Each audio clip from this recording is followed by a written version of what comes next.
David Arnold Meierhoff. I was a Engineman for, third class, E4. I went home on 2-week leave in late August, and I had to report back to the Great Lakes in early September to Engineman A school. Was guaranteed a school, and I took the test and I qualified to be an Engineman, which I went to school from September through about the 3rd week of December. And I graduated, I can't remember how many was in our class, but I graduated about the middle of the class, and I got my orders to join the USS Okanogan APA 220, and it was supposed to be in San Francisco Treasure Island. So I flew out the day before, 2 days before New Year's Eve in 1964 to Treasure Island. I reported in at 11 o'clock at night, and they said the ship wasn't up there. It was down in San Diego off doing maneuvers with Marines on Camp Pendleton. So I ended up spending about 3 weeks in transit barracks, and you did odd jobs and whatnot.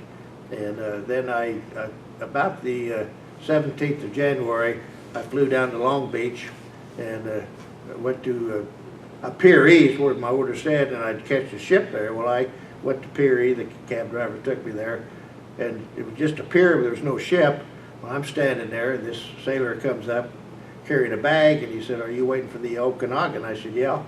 And he was Torres, he was the mailman on the Okanogan, and he said, "Well, they'll be sending in a papa boat to pick us up." And I thought, what the heck's a papa boat? I had no idea. And so here comes this boat, a 56-foot landing craft, and we got down in the well deck, and the ship was anchored out, moored out about 3 miles out. So the boat, the papa boat took us out there, and I'll never forget, I'm from Kansas, pretty flat ground, a lot of wheat. I'd never seen a ship in my life. Seen a lot of boats, but no ship. And we circled around the ship to get to the gangplank to go up, and I'm down in that well deck of that papa boat looking up, and I thought, my gosh, this thing is huge. And it was on a Friday afternoon. Well, all the rest of the 2/3 of the ship's company was on Liberty. We had 3-section duty, and only 1/3 of the ship's crew was on. Well, I had permission to come aboard.